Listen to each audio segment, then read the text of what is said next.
ओम शांति।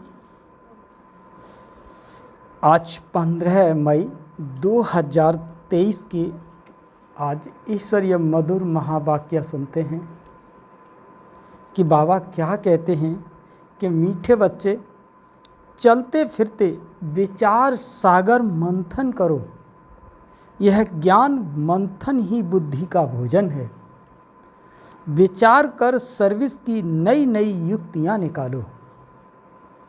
आज का प्रश्न है कि ज्ञान अमृत धारण करने व कराने की शक्ति किन बच्चों में आती है? उत्तर है, जो बाप का बनते ही पवित्रता की पक्की प्रतिज्ञा करते हैं। बाबा कहते, बच्चे याद में रखना, अगर इतना सुनते भी पवित्र नहीं बनेंगे तो बुद्धि का ताला बंद हो जाएगा। एक कान से सुनेंगे, दूसरे से निकल जाएगा। बाप का बने हो तो गंदगी को निकाल दो। उल्टा कर्म किया तो गला घुट जाएगा, ज्ञान सुना नहीं सकेंगे, इसलिए सावधान। आज का गीत है, तूने रात गवाई सोई के, तूने रात गवाई सोई के और दिन गवाया खाई के, और हीरा जन्म अनमोल था कौड़ी दिया बनाए से। ओम शांति। अब बाप बैठ बच्चों से पूछते हैं, बच्चे बेहद के बाप को अच्छी रीति से जाना है? पूछना पड़ता है, नहीं तो पूछने का कायदा नहीं है। सब जानते हैं वो हमारा माता पिता है, और माता पिता मिले तो हो गए आस्तिक, और माता पिता जिससे सुख घनेरे मिलते हैं। और सतयुग में तो है ही प्रारब्ध, वहाँ आस्तिक व नास्तिक का तो सवाल ही नहीं उठता। आस्तिक नास्तिक जानना न जानना संगम पर होता है। बच्चे अब जानते हैं, जो कल नास्तिक थे, बाप और बाप की रचना को नहीं जानते थे, वही अब आस्तिक बने हैं। बाप को अपने 84 जन्मों को जान गए हैं। कल नहीं जानते थे, आज जानते हैं। कल और आज कहा जाता है ना, आज पुरानी दुनिया है, कल नई दुनिया होगी। आज रात है तो कल दिन होगा। वास्तव में भारतवासियों को तो अपने बाप को जानना चाहिए। भारत में ही सोमनाथ का मंदिर है, शिव जयंती मनाई जाती है, परंतु यह कोई नहीं जानते कि शिव बाबा कब आया था। सोमनाथ का जो नाम पड़ा है, उसने कब आकर ज्ञान अमृत पिलाया था। अब तुम बच्चे जानते हो, हम बाबा द्वारा आस्तिक बने हैं। बाप ने अपना परिचय दिया है। बने बनाए ड्रामा अनुसार परिचय मिलता भी है संगम पर। बच्चे जानते हैं, आज नरक है, कल स्वर्ग होगा। कल माना दूसरा जन्म हमारा सतयुग में होगा। हम पुरुषार्थ कर रहे हैं। आज है मृत्युलोक, कल अमरलोक होगा। दुनिया बदल रही है, कलयुग से सतयुग बन रहा है, सो तो बाप ही बनाएंगे। बाप है पतित पावन, और दुनिया में संगम का कोई को पता नहीं है। अब तुम कितनी रोशनी में आ गए हो। तुमने अब भक्ति मार्ग छोड़ दिया है। आज भक्ति है, कल नहीं होगी। ऐसे नहीं कि आज भक्ति कल फिर ज्ञान होगा, नहीं। भक्ति तो आधा कल्प चलती है, ज्ञान एक ही बार मिलता है और सद्गति हो जाती है। बाप एक ही बार आकर सबकी सद्गति करते हैं। इसलिए गाया हुआ है कि पतित पावन सद्गति दाता। उनका नाम भी भारत में होता है, परंतु भारतवासी जानते नहीं कि ये निराकार शिव बाबा का मंदिर है। कहाँ ज्योति का मंदिर है। ब्रह्म समाजी ज्योति जगाते हैं, समझते हैं कि परम पिता परमात्मा ज्योति स्वरूप है। अनेक प्रकार की मतें हैं, जिसने जो बात समझाई उनको मान फॉलो कर लेते। अभी तुम रचयिता और रचना को जान गए हो। रचता और रचना के आदि मध्यांत का राज। बाप कहते हैं कि रचता और रचना के आदि मध्यांत का राज समझकर फिर दूसरों को समझाना है। परम पिता परमात्मा सत है, चैतन्य है, ज्ञान का सागर है। हर एक एक्टर की महिमा अलग अलग होती है। परमात्मा सर्वव्यापी कहने से अलग अलग महिमा हो न सके। हर एक आत्मा में अलग अलग पार्ट भरा हुआ है। सर्वव्यापी है तो परम पिता परमात्मा का पार्ट सभी के अंदर बजे। कितना अंधेरा है, तब बाप ही आकर समझाते हैं। बच्चे जानते हैं बरोबर ऊंचे ते ऊंचा पार्ट है परमात्मा का। उस एक को ही सब भक्त याद करते हैं। भक्त सब पतित हैं, और पतित किसको कहा जाता है यह मनुष्य नहीं जानते हैं। सन्यासी समझते हैं कि इन विकारों ने से हम नरकवासी बने हैं, इसीलिए घरबार छोड़ने से हम जाकर ब्रह्म में लीन होंगे। बाप समझाते हैं ये है कलयुग। सब विषय सागर में गोते खाते हैं, इसलिए इनको वैश्यालय कहा जाता है। मैं आकर शिवालय बनाता हूँ। सतयुग में एक धर्म था, वही देवी देवता 84 जन्म भोग। अब अपने को देवी देवता नहीं कहलाते। जो पूज्य देवी देवता थे सो गिरते गिरते क्षत्रिय वैश्य शूद्र वर्ण में आते पतित पुजारी बने हैं। सबसे जास्ती भारत पावन था, सो अब पतित बना है। सन्यासियों को भी संपूर्ण पावन नहीं कह सकते, क्योंकि पतित दुनिया में बैठे हैं। घरबार छोड़ कोई सतयुग में नहीं जा सकता। तुमको तो इस दुनिया को भूल सतयुग में जाना है। स्वर्ग में जाने के लिए हूबहू कल्प पहले मुआफिक पुरुषार्थ कर रहे हैं। भारत ही पूज्य से पुजारी बना है, फिर पूज्य बनेगा। ये नॉलेज समझेंगे कि वह जो सिक्की लदे होंगे, जो देवी देवता धर्म के नहीं होंगे तो बुद्धि में बैठेगा नहीं। भारतवासी 84 जन्म लेते हैं, और कोई धर्म वाला 84 जन्म नहीं ले सकता। तुम्हारे में भी नंबरवार हैं, सब इकट्ठे नहीं आएंगे। बच्चों को चक्र का राज भी बतलाया। सिजरा कैसे बनता है। सिजरा आत्माओं का भी होता है, उनको फिर रूहानी कहेंगे। बच्चे जानते हैं कि हम ब्रह्मांड में रहते हैं। पहला नंबर है शिव बाबा, फिर ब्रह्मा विष्णु शंकर, फिर है लक्ष्मी नारायण, उनका घराना। नंबरवार तो है ना। इस समय तुम्हारी बुद्धि में सारा झाड़ है।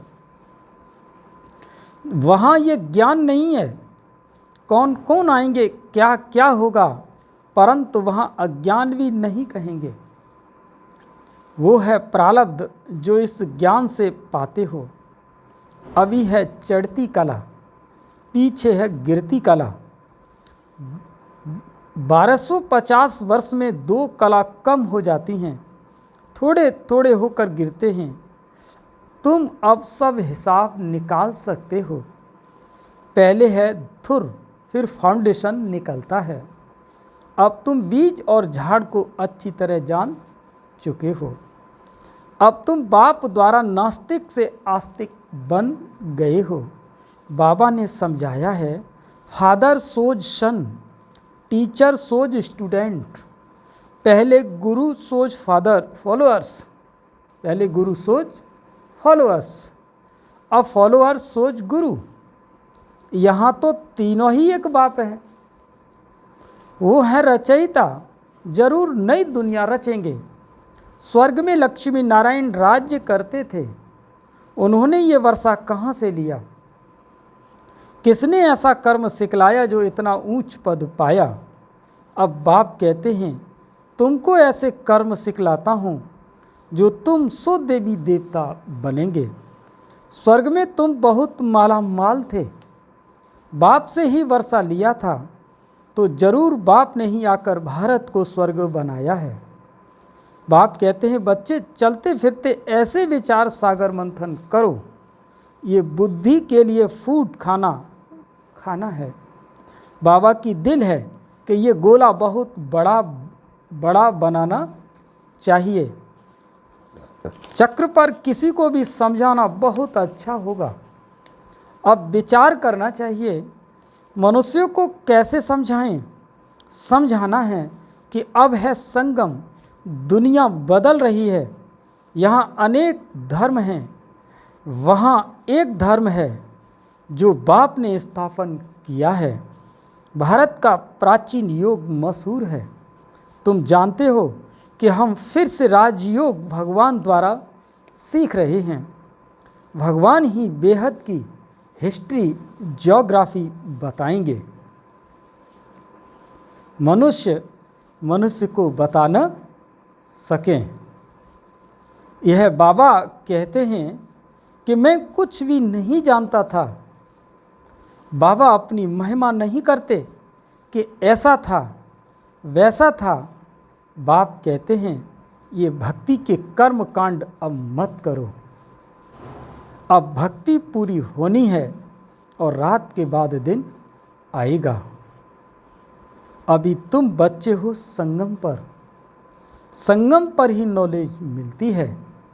बाप कैसे पहले सूक्ष्म वतन की रचना करते हैं, फिर प्रजापिता ब्रह्मा द्वारा नई सृष्टि रचते हैं। इनका ही मनुष्य सृष्टि सिजरा है। इसको ही आदिदेव आदि देवी कहा जाता है। एडम ईव भी कहते हैं अब माता पिता है तो सृष्टि कैसे रची? एडम को आदिदेव ब्रह्मा कहेंगे, परंतु वह क्रिएटर नहीं है। ऐसे नहीं समझते कि परमपिता परमात्मा ने एडम द्वारा कराया। जरूर गॉड ही स्वर्ग का रचयिता है, वह है निराकार बाबा। हम आत्माएं भी निराकार है। ये शरीर लेकर पुनर्जन्म में आती हैं पाठ बजाने। निराकार बाप को भक्ति में याद करते हैं, वो परम धाम में रहते हैं। वो पतित पावन है, पतित दुनिया में आकर बच्चों को पढ़ाए पावन दुनिया में ले जाते हैं। इसीलिए बाप भी है, टीचर भी है और बेहद की हिस्ट्री ज्योग्राफी पढ़ाते हैं। अब तुम मास्टर नॉलेजफुल बन रहे हो। अब बाप कहते हैं बच्चे याद रखना, पवित्र नहीं रहेंगे तो कितना भी सुनेंगे, एक कान से सुनेंगे दूसरे से निकल जाएगा। पहले पवित्रता की प्रतिज्ञा करो, नहीं तो पापों का बोझ कटेगा नहीं। पावन नहीं बनते हो तो और ही जोर से गिरते हो। बाप कहते हैं याद रखना, अब पावन न बने तो बहुत सज़ा खानी पड़ेगी। अज्ञान काल में इतनी सज़ा नहीं मिलती, परंतु मेरे पास आकर प्रतिज्ञा कर, फिर पवित्र नहीं बने और छिपकर इंद्र सभा में आते रहेंगे तो बहुत दंड खाना पड़ेगा और ही पत्थर बुद्धि बन पड़ेंगे। फिर साधारण प्रजा में चले जाएंगे। मर्तबा भी नंबरवार है ना, ऊंचे ते ऊंच भी बनते हैं तो नीचे ते नीच भी बनते हैं। यहाँ तो सबको दुख है, अचानक मौत हो जाती है। वास्तव में काल आना चाहिए पूरी आयु में। बरोबर भारत में कायदे अनुसार आयु पूरी होती थी, बूढ़े होते थे तो साक्षात्कार होता था कि अब फिर बच्चा बनेंगे। यहाँ तुम जानते हो कि शरीर छोड़ बाप के पास जाएंगे। ये पुराना चोला उतारना है, बाप को घड़ी घड़ी याद करना है। बाबा बस हम आए कि आए। योग बल से आत्मा को पवित्र बनाते हैं, इसीलिए एक ही उपाय है कि बाप से योग लगाना, फिर तुम सतो प्रधान पवित्र बन जाएंगे और योग लगाते लगाते अंत में योग सिद्ध होना है। बाबा कहते हैं ये मेरा रथ है। लैंड लेडी कहो या लैंड लॉर्ड कहो, ये बड़ा विचित्र है। कैसे शिव बाबा आते हैं, कहते हैं ये लैंड लेडी भी है तो प्रजापिता भी है। मुझ निराकार को शरीर जरूर चाहिए। हर एक को अपना अपना रथ है, मैं कैसे रथी बनूं? मुझे तो आना पड़ता है पतित दुनिया में। श्री कृष्ण तो पावन था, ड्रामा में ये रथ मुकर्रर है। मैं आता भी हूँ भारत में, ऐसे नहीं कि एक कल्प भारत में और दूसरे कल्प जर्मनी में आऊँगा। बाप समझाते हैं, बाबा कहते हैं कि बच्चे तुम तो कर्मयोगी हो, कर्म करना पड़ता है। आगे पुरुष कमाते थे, माताएं घर संभालती थी, माताएं इतना पढ़ती नहीं थी। यह तो अब पढ़ाई शुरू हुई है, माताएं भी धंधा धोरी करती हैं। अब तुम बच्चों को अविनाशी कमाई करनी है। हर एक को बेहद के बाप से बरसा लेना है। जो करेगा सो अपना पद पाएगा। इस पढ़ाई का पद 21 जन्म चलता है। ये पढ़ाई बाप बिगर कोई पढ़ा न सके। पतित पावन भी गॉड फादर है, वही राजयोग सिखलाकर स्वर्ग में जाने के लायक बनाते हैं। अब 84 जन्म पूरे हुए, अब हम घर जा रहे हैं। यह भी याद रहे तो तुम प्रफुल्लित रहेंगे। बाबा अपना अनुभव बताते हैं, कोशिश करते हैं कि याद रखने की, परंतु फिर भूल जाते हैं। इसीलिए बाबा कहते हैं रात को जागकर प्रैक्टिस करो, फिर अवस्था स्थायी जम जाएगी। इसीलिए कहा जाता है कि हे नींद को जीतने वाले बच्चे, कमाई करो। हाथ पांव मुख से कुछ करना व बोलना नहीं है। आगे तो माला फेरते राम राम जपते थे और माला का राज अभी तुम समझते हो। विजय माला और रुद्र माला, अब तुम सब पुरुषार्थी हो, इसको माला नहीं कहेंगे। रात को जागने से तुमको बहुत मज़ा आएगा और रात को 9 से 12 बजे का समय गंदा होता है। 2 बजे से अमृत वेला, यहाँ तो एकदम गंदगी को निकाल दो। इतना सुनते भी अगर पवित्र नहीं बनेंगे तो बुद्धि का ताला बंद हो जाएगा, फिर किसी को ज्ञान भी सुना नहीं सकेंगे। जैसे वृंदावन में कुछ खास लीला का बना हुआ है, यह है ज्ञान डांस की बात। यहाँ से सुनकर देखकर बाहर जाकर उल्टा बोलते हैं तो गला घुट जाता है। इसीलिए सावधान रहना है, पवित्र जरूर बनना है, तब योग लगा सकेंगे। अच्छा, मीठे मीठे सिकी लदे बच्चों प्रति माता पिता बाप दादा का याद प्यार और गुड मॉर्निंग। रूहानी बाप की रूहानी बच्चों को नमस्ते और हम सभी रूहानी बच्चों की रूहानी माता पिता बाप दादा को याद प्यार और गुड मॉर्निंग। नमस्ते नमस्ते नमस्ते। आप सुनते हैं धारणा के लिए मुख्य सार। पहला पॉइंट, कर्म योगी बन कर के रहना है। कर्म करते भी बाप को याद कर सतो प्रधान बनने का पुरुषार्थ करना है। दूसरा पॉइंट, अपनी हर चलन से बाप टीचर गुरु का शो करना है। हम घर जा रहे हैं, इस स्मृति से सदा प्रफुल्लित रहना है। वरदान, महावीर वन हर संकल्प को स्वरूप में लाने वाले सदा विजयी सफलता मूर्त भव। जो भी विशेष संकल्प लेते हो उसमें दृढ़ रहो। संकल्प करते ही उसका स्वरूप बन जाओ तो विजय का झंडा लहरा जाएगा। ऐसे नहीं सोचो देखेंगे करेंगे गेंगे करना अर्थात कमज़ोर बनना। ऐसे कमज़ोर संकल्प करना अर्थात माया से हार खाना। सदा यही अमर अविनाशी संकल्प करो कि हम सदा के विजयी महावीर हैं, सदा आगे बढ़ेंगे, विजयी बनेंगे, तो इस संकल्प से सफलता मूर्त बन जाएंगे। स्लोगन है, चेहरे पर खुशी की झलक हो तो चेयरफुल चेहरा बोर्ड का काम करेगा। चेहरे पर खुशी की झलक हो तो चेयरफुल चेहरा बोर्ड का काम करेगा। अच्छा, ओम शांति।